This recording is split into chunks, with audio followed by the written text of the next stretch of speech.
आप चलिए, चलिए देखिए भैया, आइए, उस दिन हम लोग क्या पढ़े थे भैया? कोशिका पढ़े थे। क्या पढ़े थे? कोशिका।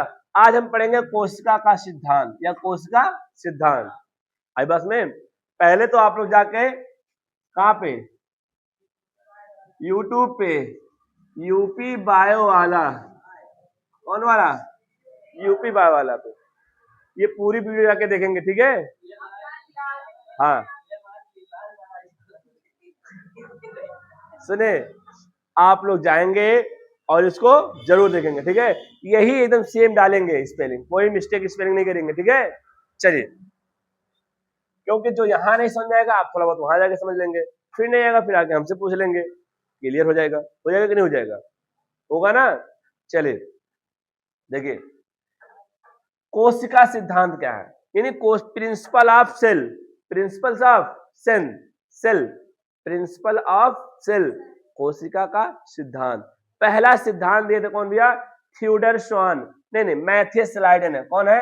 1838 में, 1838 में कौन थे भैया? Matthias Schleiden. कौन थे भैया? मैथियस स्लाइडेन, मैथियस स्लाइडेन, ठीक है? ये एक बॉटनिस्ट थे। क्या थे भैया?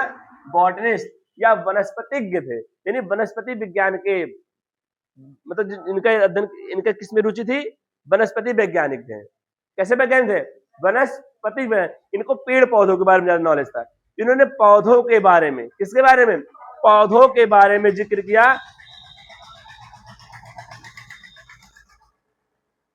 अब इन्होंने क्या कहा कि जितने भी पादप बने हैं वो कोशिकाओं से ही मिलकर बने हैं। किससे मिलकर बने? कोशिका से। देखिए स्लाइडेन, आपसे सीधा सीधा क्वेश्चन पूछा था बाबू ना कि कोशिका सिद्धांत किसने प्रतिपादित किया था? एक नंबर बहुविकल्पी में क्या आएगा? कोशिका सिद्धांत किसने दिया था? तो आप क्या बताएंगे? Matthias Schleiden. ये कैसे वैज्ञानिक थे भैया? वनस्पतिज्ञ थे। क्या थे? वनस्पतिज्ञ। आई बात में, वनस्पतिक वैज्ञानिक थे। क्या थे? अगला है, अगले वैज्ञानिक है भैया 1839 में, यानी पीछे पीछे। आई बस में तू डाल डाल मैं पात पात। आई बस में आ गए कौन? थियोडर श्वान, थियोडर, थियोडर श्वान। अगर आप लोग को कोई कंफ्यूजन हो, श्वान, श्वान मीन्स क्या होता है? श्वान मीन्स कुत्ता। अरे भैया उसमें आइए, क्या बोलते हैं? श्वान मीन्स क्या होता है?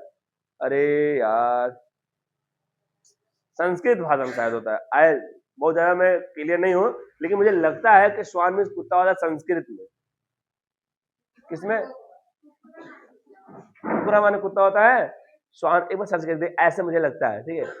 स्लाइडेन, स्लाइडेन किसके वैज्ञानिक थे भैया? वनस्पति वैज्ञानिक। थियोडर श्वान कैसे थे? जंतु के थे। किसके थे? जंतु वैज्ञानिक थे। कैसे, किसके वैज्ञानिक थे? जंतु वैज्ञानिक थे। इन्होंने कहा था जो जंतु जो शरीर बना है वो किसके मिलकर बना है? कोशिका। जो जंतु का शरीर है वो किससे मिलकर बना होता है बाबू? कोशिकाओं से मिलकर बना होता है। कोई दिक्कत? अब जंतु का जो शरीर है कोशिकाओं से मिलकर बना है, ये कहने वाले कौन थे? थियोडर श्वान। किस सन में अपना मत दिए थे? अच्छा, जैसे हम, जैसे मैं ही हूं, मैं कह दिया, मैं आया 2001 में ना, डेट ऑफ बर्थ है ना 2001 ना। अब मैं 2001 में कहाँ ना, तो मैं अपना मत दे दिया कहाँ ना। तो मतलब जैसे अभी खड़ा हुआ, सर मैं कल ये पढ़ रहा था तो मैं यही पढ़ूंगा, तो इन्होंने अपना मत दिया। आप कह रहे थे सर मैं याद करके आया हूँ मैं यही सुनाऊंगा, वो कह रहा, तो अलग अलग ने अलग अलग, लेकिन समय तो अलग होगा। ये क्या पता 12:01 में कहा हो, क्या पता 12:02 में कहीं हो। आई बात सुने, तो उन्होंने अपना अपना मत दिया। तो मैथियस स्लाइडेन ने अपना मत कब दिया था? 1838 में। इन्होंने पादपों के बारे में बताया। किसके बारे में बताया मेरे लाल? पादपों के बारे में बताया। किसके बारे में जिक्र किया? पौधों के बारे में बताया। आई बात में। और जो थियोडर श्वान थे ये किसके बारे में बताया भैया? जंतुओं के बारे में बताया। आया समझ में? इसके बाद एक और आते हैं वैज्ञानिक, आपका कहना, ठीक है? कोशिका सिद्धांत तो यही दोनों दिए थे। अगर आपसे पूछेगा कोशिका सिद्धांत कौन दिया है, तो मैथियस स्लाइडेन और थियोडर श्वान। मैथियस स्लाइडेन और थ्यूडर स्वान नामक वैज्ञानिक ने क्या दिया था भैया, कोशिका सिद्धांत दिया था। आया समझ में? दोनों नाम आएगा। कोशिका सिद्धांत देने वाले कितने वैज्ञानिक हैं? दो, मैथियस स्लाइडेन जो पादपों के बारे में बताए, और थ्यूडर स्वान जो जंतुओं के बारे में बताए। आई बात समझ में? कोई दिक्कत? पहले जो मैथियस स्लाइडेन आए हैं वो 1838 में अपना मत दिए थे, और जो थ्यूडर स्वान है अपना मत कब दिए? 1839 में दिए।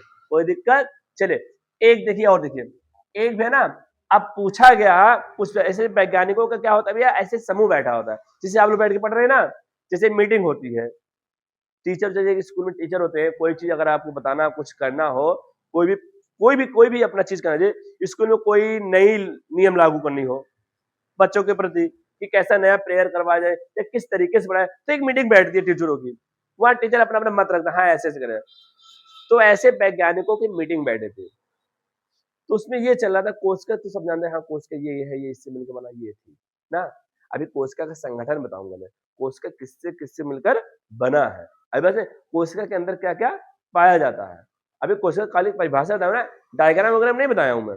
अब देखिए उसके बाद एक वैज्ञानिक है रुडोल्फ विर्चो, मैं आपसे पूछा कोशिका किसे कहते हैं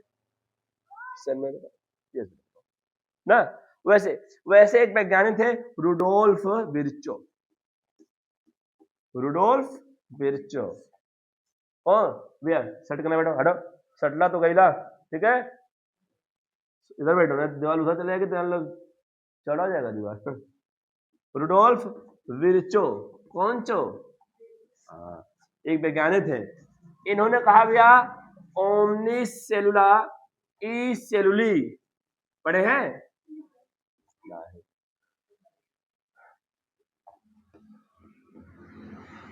ओमनिस, उन्होंने एक श्लोक दिया, ओमनिस सेलुला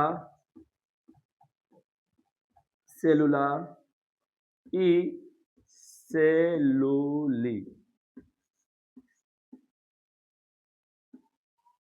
देखिए ओमनिस सेलुला ई सेलुली, इसका मतलब क्या होता है? All cells arises from pre existence, यानी जितने भी नई कोशिकाओं का निर्माण होता है, ओमनिस सेलुला ई सेलुली का मतलब क्या होता है? इन्होंने रुडोल्फ विर्चो ने इस सबसे पूछा भाई कोशिका कैसे बनता है, कोशिका का निर्माण कैसे हुआ है। और बस तो उन्होंने कहा, देखिए भैया रुडोल्फ विर्चो ने कहा कि जो कोशिका का निर्माण होता है, जो पहले से उपस्थित कोशिकाएं होती हैं वही नई कोशिकाओं का निर्माण करती है। आया सुन में? जो पहले से उपस्थित कोशिकाएं हैं वही नई कोशिकाओं क्या कर रहे हैं? निर्माण कर रहे हैं। मेरे मम्मी पापा मुझसे पहले ही आए थे ना, आए थे ना, मुझे नई कोशिका बनाए कि नहीं बनाए? अब मैं पुराना हो जाऊंगा धीरे धीरे, ऐसे मैं भी तो नया बनाऊंगा, बनाऊंगा कि नहीं बनाऊंगा? आई बात समझ में? तो यानी जितने भी नए प्राणी बन रहे हैं वो पहले से उपस्थित प्राणियों से ही बन रहे हैं। आई बात समझ में? तो उनका कहने का मतलब कौन था? रुडोल्फ विर्चो ने क्या कहा, ये आपसे सीधा सीधा श्लोक यही पूछा जाएगा, सीधा सीधा श्लोक आपसे यही पूछा जाएगा मेरे लाल कि ओमनिस सेलुला ई सेलुली किसका कथन था? Rudolf Virchow. या आपसे पूछ लेगा ओमनिस सेलुला ई सेलुली का तात्पर्य क्या है? क्या भैया? ओमनिस सेलुला ई सेलुली का तात्पर्य क्या है? कोई दिक्कत? ये पूछ सकता है। आया समझ में? ओमनिस।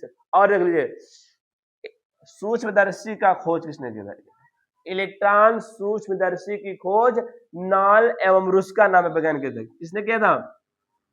क्योंकि आपसे पूछ सकता है इलेक्ट्रॉन सूक्ष्मदर्शी की खोज किसने किया भैया? नॉल एवं रुस्का। किसने किया भैया? नॉल एवं रुस्का। कौन भैया? रुस्का। याद रखिएगा इलेक्ट्रॉन सूक्ष्मदर्शी की खोज किसने किया भैया? नॉल एवं रुस्का ने सन 1932 में। किस सन में हुआ? 32 में। और कोशिका खोज कब हुआ था? 1665। आई बात में? यानी उस समय इलेक्ट्रॉन सूक्ष्मदर्शी था, उस समय इलेक्ट्रॉन सूक्ष्मदर्शी था नहीं था। आई बात में खुद भी खोज हो गया। आया समझ में? तो कोशिका का सिद्धांत समझ में आया मेरे लाल? आया नहीं आया? आया ना? ठीक, गुड। चलिए अगले दिन देखते हैं हम लोग। अब हम लोग देखते हैं थोड़ा कोशिका के संगठन देखते हैं ना। कोशिका किससे मिल मिलकर बना है?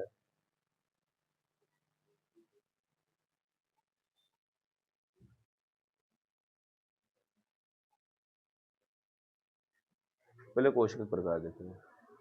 मिटा दे भैया। कोशिका सिद्धांत किसने दिया भैया? मैथियस स्लाइडेन और थ्यूडर स्वान। मैथियस स्लाइडेन और थ्यूडर स्वान ये पादपों के बारे में बताएं, इसलिए इन्हें पादप विज्ञान का वैज्ञानिक कहते हैं। ये 1838 में अपना मत दिए थे। दूसरे वैज्ञानिक कौन आए? थ्यूडर स्वान। इन्होंने अपना मत 1839 में दिया। ये जंतुओं के बारे में बताएं। आई बस सुने। इसके बाद आए रुडोल्फ विर्चो। कौन है? इन्होंने एक श्लोक दिया, उस श्लोक का नाम क्या था? ओमनिस सेलुला ई सेलुली। ओमनिस सेलुला ई सेलुली।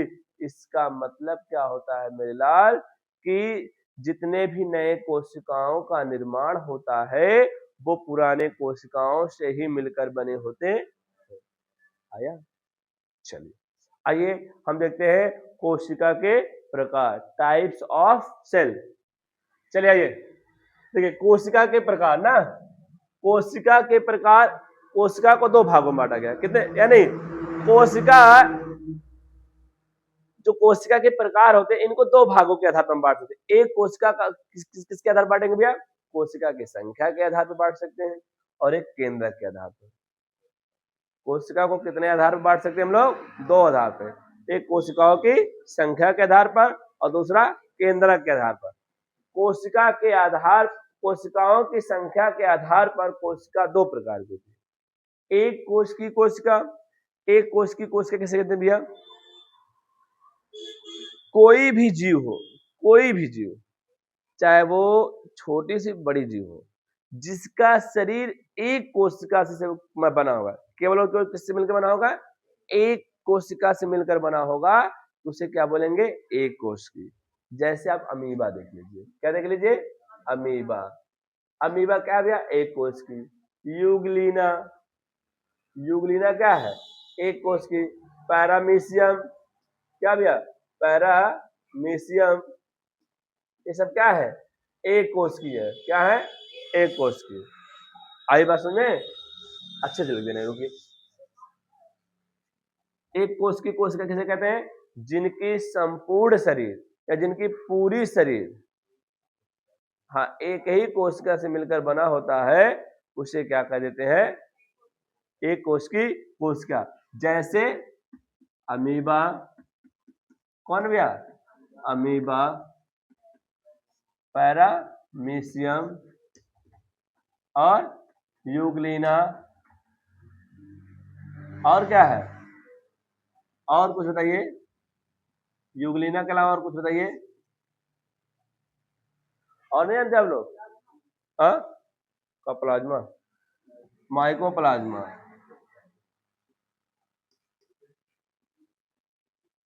जीवाणु। जीवाणु भी तो एक कोश की कोशिका है। आई बात में?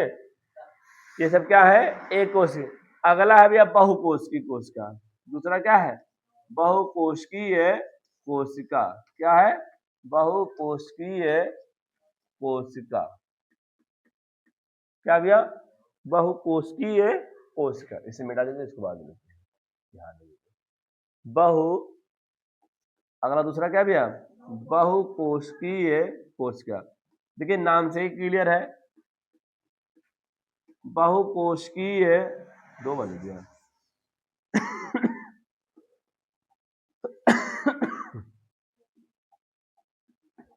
Multi cellular. कौन सा सेलुलर भैया? Multi cellular. समझ में आ रहा है कि नहीं?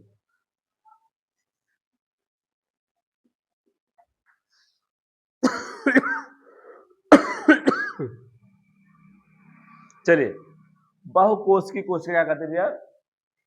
ऐसे जीव जिनकी शरीर बहुत सारे कोशिकाओं से मिलकर बनी होती हैं, उन्हें बहुकोश की कोशिका कहते हैं। जैसे कुत्ता, या ले लीजिए मानव,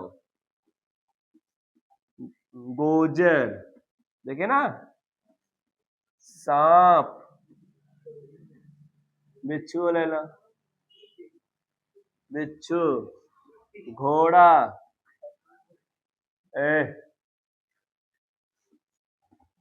उसके बाद अगला आ जाएगा आपका केंचुआ,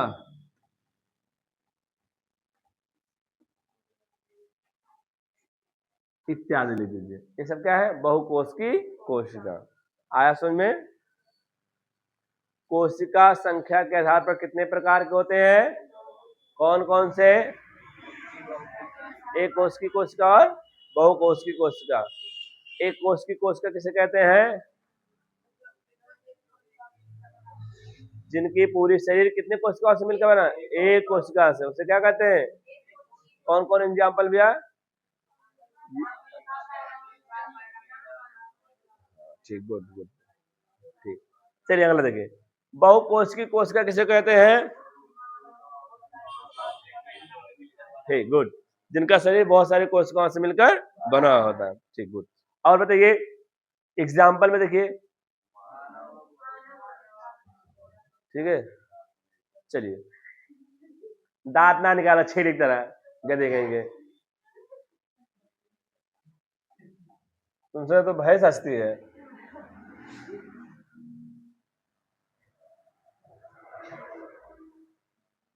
चलिए अगला किसके आधार पर? केंद्रक के आधार पर। किसके आधार पर?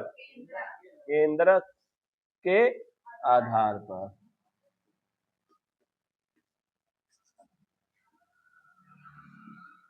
केंद्रक के आधार पर जो होता है कोशिका दो प्रकार का होता है, प्रोकैरियोटिक और यूकैरियोटिक। पहले प्रोकैरियोटिक समझिए। क्या समझिए?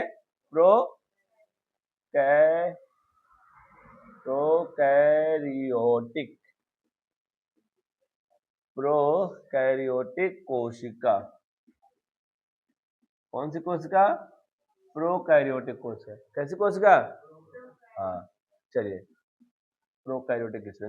PRO इससी है भैया, प्रोकैरियोटिक सेल। आई बस में। चलिए देखिए, प्रोकैरियोटिक कोशिका किसे कहते हैं? प्रोकैरियोटिक कोशिका किसे कहते हैं? ये देखिए, देखिए मैं आपको एक सेल बनाता हूँ। क्या बनाता हूँ? एक सेल, एक कोशिका बनाता हूँ, रफली डायग्राम, ठीक है। बीच में क्या होता है? केंद्रक होता है। क्या होता है भैया? केंद्रक। लग जाओ एकदम।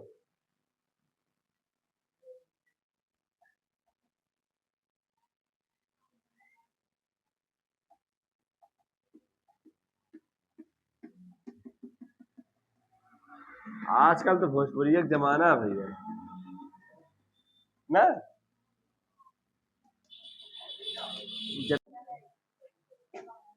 चलिए चलिए देखिए, चलिए हम कहाँ पहुंचे थे भैया? केंद्रक के आधार पे ना। केंद्रक के आधार पर कोशिका दो प्रकार, एक प्रोकैरियोटिक और एक यूकैरियोटिक। प्रोकैरियोटिक में देखिए क्या होता है, एक कोशिका झिल्ली है ना। कोशिका के सबसे बाहरी लेयर क्या होती है? सबसे बाहरी परत क्या होती है? कोशिका झिल्ली होती है। और प्रोकैरियोटिक कोशिका में केवल और केवल एक ही, क्या भैया? एक ही क्या होता है? एक ही केवल कोशिका होती है, जिसे राइबोसोम कहते हैं। और कौन सा राइबोसोम? 70S। कौन सा? 70S। कोई दिक्कत? आप सुनिए, केंद्रक के बीचों बीच देखिए, सॉरी, कोशिका के बीच में एक केंद्रक होता है। तो कोई भी आप अगर सर्कल बना रहे तो उसके बीच में सेंटर में क्या होता है? केंद्रक ही तो मानते हैं। उसके चारों तरफ परिधि हो जाती है ना। तो केंद्रक प्रोकैरियोटिक कोशिका में जो होती है, केंद्रक के चारों तरफ केंद्रक झिल्ली नहीं होती। देखिए, एक केंद्रक होता है, क्या होता है मेरे लाल? क्या होता है? केंद्रक होता है। इस केंद्रक के चारों तरफ क्या होता है? ये केंद्रक है ना। केंद्रक में क्या होता है? आनुवांशिक पदार्थ होता है। केंद्रक के अंदर क्या होता है? आनुवांशिक पदार्थ होता है। क्या होता है? आनुवांशिक पदार्थ। आनुवांशिक पदार्थ क्या करता है, हमारे माता पिता की वह सूचना जो एक पीढ़ी से दूसरे पीढ़ी में स्थानांतरित, आनुवांशिक सूचना में क्या होती है, माता पिता की सूचनाएं होती हैं जो एक पीढ़ी से दूसरे पीढ़ी में जाएगा, तभी तो हम अपने पापा या मम्मी के समान मिलते हैं, मिलते कि नहीं मिलते, कहते दादा अरे बाबू तो नकिया तेरे मौसी नहीं मिलत बात है ना, कहते कि नहीं कहते हैं, तुम्हारे नाना की तरह मिलता है, तुम्हारे पापा की तरीके से मिलता है, कहते कि नहीं कहते हैं, क्यों कहते, क्योंकि हमारे पूर्वजों की जो सूचनाएं है वो कहाँ है, केंद्रक में, कहाँ है, आई बात समझ में, हाँ सुनिए, तो जो सूचना है, अच्छा भैया कोई भी सूचना अगर रखेंगे हम लोग तो सूचना को हम लोग सेव करके रखेंगे, उसको चारों तरफ से कुछ ना कुछ कवर लगा देंगे ताकि भाई पैसा है, पैसा ना उसको तिजोरी में रखते कि नहीं रहते, सेफ रहे ताकि कोई दिक्कत ना आए उसमें, यही तो कर सकते हैं। अब इसमें देखिए तो ऐसा जब देखिए जो आनुवांशिक सूचना होता है एक केंद्रक के अंदर होता है, किसके अंदर होता है, केंद्रक के अंदर, और केंद्रक के चारों तरफ झिल्ली होती है, क्या होती है, केंद्रक झिल्ली होती है, जो केंद्रक को चारों तरफ से घेरेगी उसको कौन झिल्ली बोलेंगे, केंद्रक झिल्ली। अब बस तो वही झिल्ली आपके प्रोकैरियोटिक में नहीं पाई जाती, जिस कोशिका के केंद्रक में, जिस कोशिका के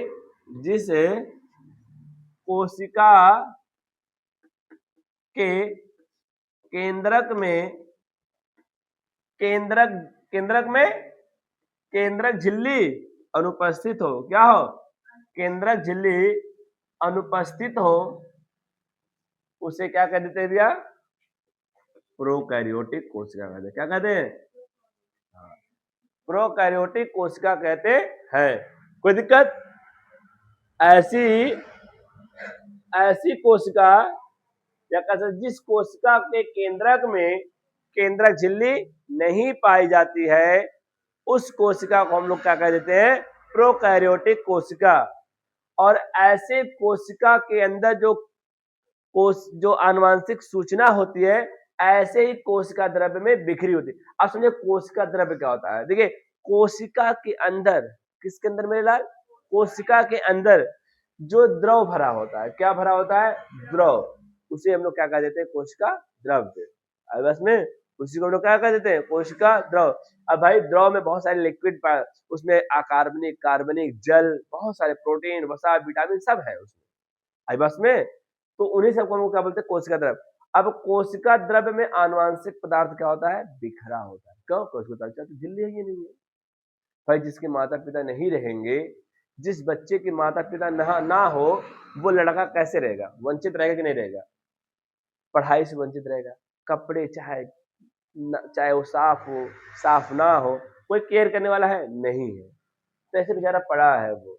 अब बता, जो बेचारा असहाय, जिसके माता पिता बचपन में ही खो गए, मर गए हो, वो बच्चा की स्थिति कैसी होगी, वो पढ़ पाएगा, गरीबी में इधर उधर फुटपाथ पे इधर मांगता फिरेगा, तो वही बिखरा, यानी जिसमें, अब देखिए इसमें झिल्ली नहीं ना, अब आनुवांशिक पदार्थ, अब इस आनुवांशिक पदार्थ, जो आनुवांशिक पदार्थ होता है मेरे भैया, वो किससे मिलकर बना होता है, डीएनए और प्लस हिस्टोन प्रोटीन से मिलकर बना होता है, किससे बना होता है, डीएनए प्लस हिस्टोन प्रोटीन से मिलकर बना होता है, किससे मिलकर बना होता है, डीएनए और हिस्टोन प्रोटीन। डीएनए का फुल फॉर्म क्या होता है, डीऑक्सीराइबोन्यूक्लिक अम्ल, डीऑक्सीराइबोन्यूक्लिक अम्ल होता है, और उसी के साथ हिस्टोन प्रोटीन। हिस्टोन प्रोटीन क्या करता है, ये डीएनए को अपने से लपेट के रखता है। जैसे आप अगर बहुत बड़ा पतंगबाज है, पतंग उड़ाना चाहते ना भाई, डीएनए बहुत लंबी होती है, डीएनए बहुत लंबी है, आप 50 बार क्या कर सकते हैं, आसमान को या बादल को बांध कर ले आ सकते हैं, 50, इतनी लंबी डीएनए है कि आप कई बार आसमान को बांध कर पृथ्वी पे आ सकते हैं। अभी बस, तो वो डीएनए उलझ ना जाए, हमारे बॉडी में डीएनए उलझ ना जाए, उसके लिए हिस्टोन प्रोटीन होती है, क्या होते हैं, उसी पे डीएनए लपेट, जैसे हम पतंग उड़ाते ना, पतंग की जो डोरी बच ना जाए, हम लोग चरखा ले लेते हैं, उसे लपेट लेते ना, अब चरखा, अब मंजा फंसेगा, अब भाई ऐसे अगर ऐसे हम लोग लपेट लेंगे तो फंस जाएगा भाई, जगह जगह गांठ पड़ जाएगी, तोड़ाने में मजा नहीं आएगा। तो ऐसे डीएनए में भी है, डीएनए उलझ ना जाए हमारे बॉडी में, हिस्टोन प्रोटीन पे अपने आप क्या कर लेता है, लपेट लेता है। हाँ, तो प्रोकैरियोटिक में हिस्टोन प्रोटीन नहीं पाई जाती। आनुवांशिक सूचना जो होती है वो किससे, जो गुणसूत्र होता है, जो गुणसूत्र होता है भैया किससे बना होता है, डीएनए और हिस्टोन प्रोटीन से बना होता है। भाई जो हमारी आनुवांशिक सूचना है वो कहाँ होती है, गुणसूत्र में होती है। कहाँ होती है भैया, गुणसूत्र में होती है। गुणसूत्र किससे बना होता है, डीएनए और हिस्टोन प्रोटीन से बना होता है। लेकिन प्रोकैरियोटिक में हिस्टोन प्रोटीन नहीं पाया जाता, केवल और केवल डीएनए पाया जाता। आया समझ में, आई बात में, क्या आया कि जो गुणसूत्र, जो प्रोकैरियोटिक में आनुवांशिक पदार्थ होता है उसमें केवल डीएनए होता है, हिस्टोन प्रोटीन नहीं होती। आई बात में। और सुनिए, प्रोकैरियोटिक कोशिका में कोई अन्य कोशिकांग नहीं होती, केवल और केवल राइबोसोम को छोड़कर। वो भी कौन सा राइबोसोम, 70S राइबोसोम। कौन सा राइबोसोम, 70S, 70S राइबोसोम केवल पाया जाता है, और बाकी कोई भी कोशिकांग नहीं पाई जाती। आई बात समझ में, कितना समझ में आया, आया कि नहीं आया। चलिए, तो प्रोकैरियोटिक कोशिका आपको समझ में आई। इसमें ना तो माइटोकॉन्ड्रिया पाई जाएगी, ना एंडोप्लाज्मिक रेटिकुलम पाया जाएगा। आई बात समझ में, इसमें कोई भी कोशिका नहीं पाई जाएगी, केवल और केवल डीएनए पाया जाएगा, हिस्टोन प्रोटीन भी नहीं पाई जाएगी। और सुनिए, ऐसा ऐसा केंद्रक जो जिसके चारों तरफ केंद्रक झिल्ली ना हो और वो कोशिका द्रव्य में बिखरा होता है, ऐसे केंद्रक को हम लोग क्या बोलते हैं, न्यूक्लियोइड बोलते हैं। क्या बोलते हैं मेरे लाल, न्यूक्लियोइड बोलते हैं। क्या बोलते हैं, न्यूक्लियोइड कहते हैं, या इसी को केंद्राभ कहते हैं। क्या कहते हैं, केंद्राभ कहते हैं, या जीनधर कहते हैं। क्या कहते हैं, जीनधर। आया समझ में। प्रोकैरियोटिक कोशिका किसे कहते हैं, क्यों, प्रोकैरियोटिक कोशिका फिर समझिए, जिस केंद्रक के चारों तरफ केंद्रक झिल्ली ना पाई जाए ऐसी कोशिका को प्रोकैरियोटिक कोशिका कहते हैं। इनके आनुवांशिक पदार्थ में हिस्टोन प्रोटीन नहीं पाया जाती, केवल डीएनए पाया जाता, और इनकी कोशिका में केवल और केवल 70S राइबोसोम पाया जाता है, और कोई भी कोशिकांग नहीं पाई जाती। आई बात समझ में। और कोई भी कोशिकांग नहीं, सभी कोशिकाएं क्या होती है, अनुपस्थित होती है। आया समझ में, आया कि नहीं आया, तो ठीक चाहिए।